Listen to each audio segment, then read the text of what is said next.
البدع والأهواء، أهل البدع العقائدية وأهل البدع السياسية.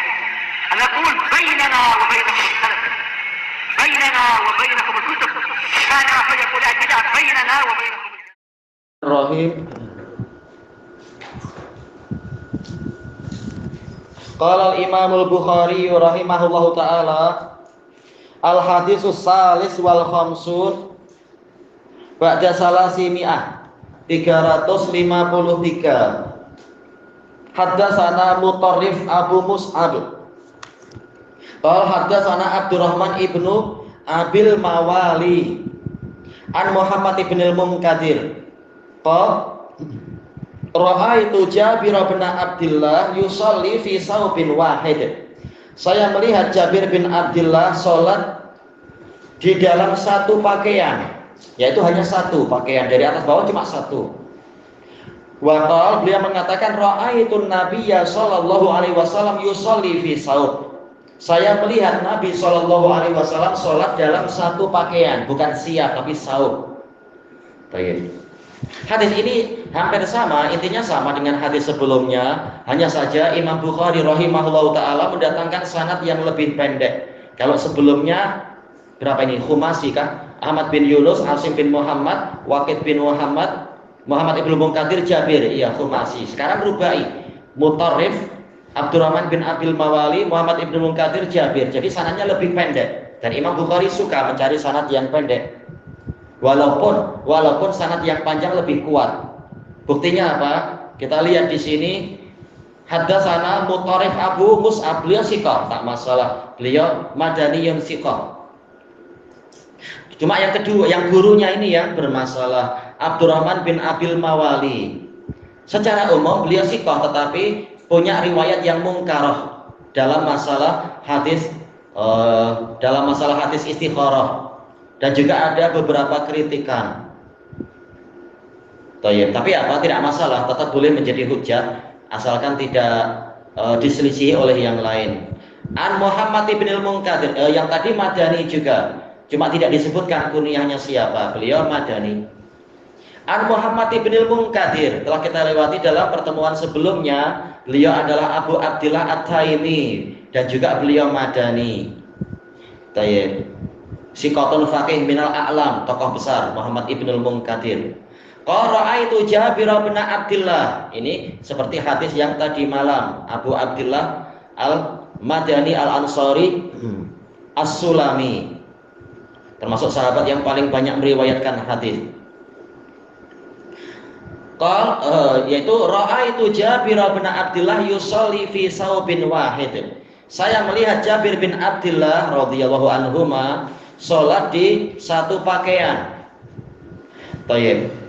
Yaitu telah kita lewati dalam riwayat sebelumnya, tujuannya adalah untuk beri contoh, yaitu boleh yang seperti itu, terutama untuk orang-orang yang tidak punya pakaian banyak. Jadi tak perlu berkecil hati. Kenapa? Ini saya contohkan, saya di zaman Nabi biasa seperti itu, terutama di masa-masa tatkala belum banyak kemenangan, belum banyak ghanimah yang dibagikan, sehingga kami biasa memakai satu pakaian. Kemudian mengatakan ra'aitun nabiyya sallallahu alaihi wasallam yusalli fi saub. Saya melihat Nabi sallallahu alaihi wasallam salat di satu pakaian. Jadi beliau berbuat itu bukan semata-mata memakai ra'yunya, tapi beliau menyebutkan ini ada dalilnya. Nabi berbuat seperti ini sebagai keteladanan, yaitu tidak masalah. Yang penting syarat-syaratnya terpenuhi.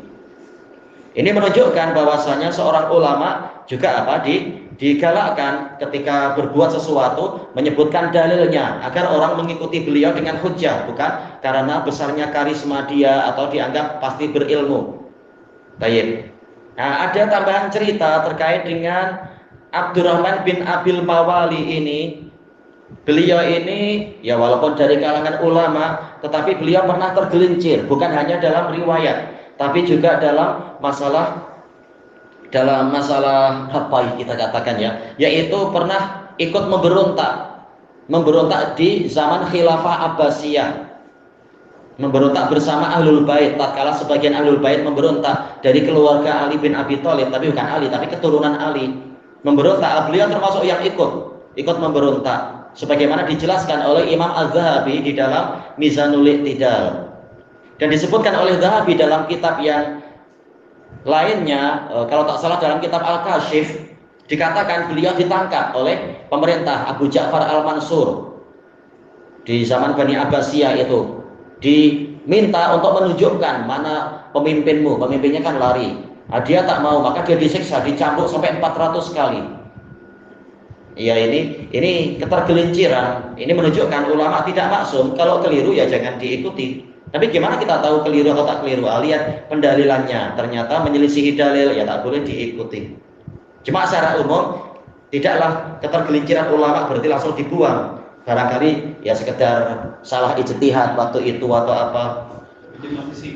Iya, masalah sikoh, kecuali kalau ditansis oleh ulama riwayat ini mungkaroh dari dia, berarti cari yang riwayat yang lain. Tapi secara umum Imam Bukhari sudah menapis. Iya, sudah menapis riwayat ini tidak menyelisihi riwayat yang lain-lain, tak masalah. Cuma salah ijtihad tatkala mungkin saking bengangnya pada pemerintah, tahu-tahu ikut-ikutan. Akhirnya ya ditangkap pemerintah dan terkena musibah sendiri. Banyak di masa-masa itu, terutama apa di masa itu kita hadis belum banyak dibukukan. Nah, boleh jadi banyak yang silam dalam memahami hadis atau tidak tahu hadis tentang haramnya memberontak dan sebagainya. Bukan mustahil. Tapi apa? Kekeliruannya tak boleh diikuti. Adapun isi hadisnya sama, yaitu bolehnya sholat dengan satu pakaian. Tetapi yang penting apa? Kainnya itu ditutupkan, diikatkan ke leher atau di pundak, menutup satu pundak atau dua-duanya menutup bahu. Itu baik, tidak masalah. Yang penting jangan sampai aurat nampak. Intinya adalah itu. Tak pakai baju yang berikat. Ada orang tua apa dia kurang di panas tu keliling. Iya, tapi harus salah satu pundaknya harus tertutup, pundak atau bahu. Kalau tidak sah. Dengan dalil-dalil yang lain, insya Allah akan kita lewati itu. Cuma dalil yang lain menyuruh harus ada. Allah Ta'ala tidak menerima sholat seseorang dalam keadaan kedua pundaknya terbuka. Nanti akan kita lewati hadis-hadis itu di sini. Kalau sholat tak pakai baju, pakai kain lekatnya, sama. Tak masalah, yang penting aurat tertutup dan minimalnya salah satu bahu tertutup, bahu ke pundak. Tak ada bahu, dia tak pakai baju. Nah, itu tidak sah. Nanti akan kita lewati hadisnya. Ada khusus dalam masalah sholat. Yang penting itu tak aurat. Ya itu satu syarat, masih ada syarat lain. Nanti akan kita lewati itu. Baik, karena hadisnya jelas sekali tentang itu. Cuma belum tiba masanya, insya Allah. Harus tutup walaupun hanya satu, salah satunya. Kalau di kampung memang banyak lah. Iya. Kita ajak belajar Sahih Bukhari lari ya, gimana tahu? Badan tak tutup apa. Sebab dia aurat itu pusat itu lutut. Iya, ilmunya belum selesai. Ada syarat yang lain. Itu masalahnya. Diajari Sahih Bukhari tak mau diajari apa yang daras-daras pagi, tak mau, banyak yang tak mau datang ya. Akhirnya tak tahu. Perempuan tak ada pakai handphone. Perempuan kalau pakai handphone aja nampak. Syarat lain. Kalau perempuan syaratnya lain lagi. Syarat lain. Syaratnya lebih ketat. Tapi dalam kes Jabir tu dia solat dia pakai kain yang satu, tak menunjukkan bahu dia letak penutup. Ya, ini disebutkan yaitu apa dengan kelengkapan riwayat-riwayat itu, yaitu apa? Riwayat yang pertama yaitu telah diikatkan di leher. Lehernya tapi di bahu itu. Ya dohirnya boleh kan diikatkan. Dalam keadaan apa bahunya tertutup, buat pandai-pandai aja boleh. Baik. Kita praktisnya. Kita langsung dimudahkan banyak pakaian.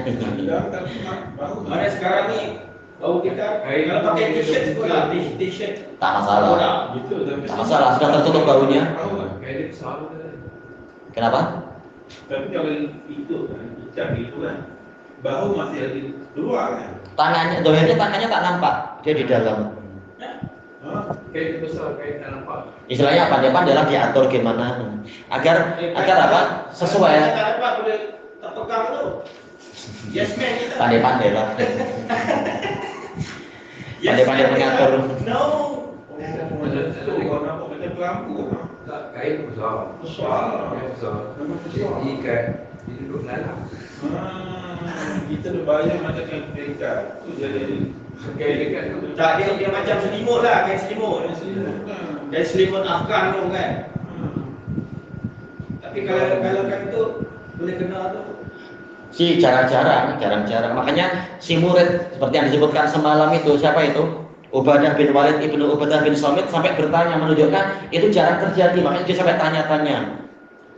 Jarang-jarang, semakin sempurna semakin baik.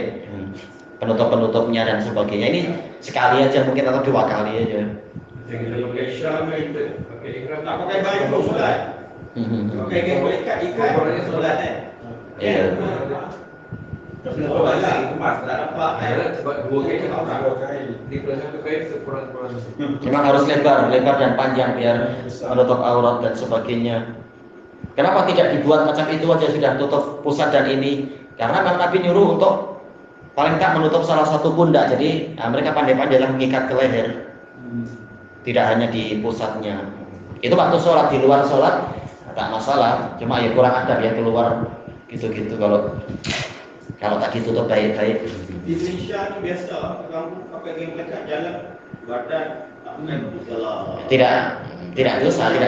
Menyangkul. Tak ibadah. Itu dia biasa itu tak ibadah. Tayyib ilahuna subhanakallahumma wa bihamdika la ilaha illa anta astaghfiruka wa atubu ilaik. Walhamdulillahirabbil alamin. Jazakumullah khairan.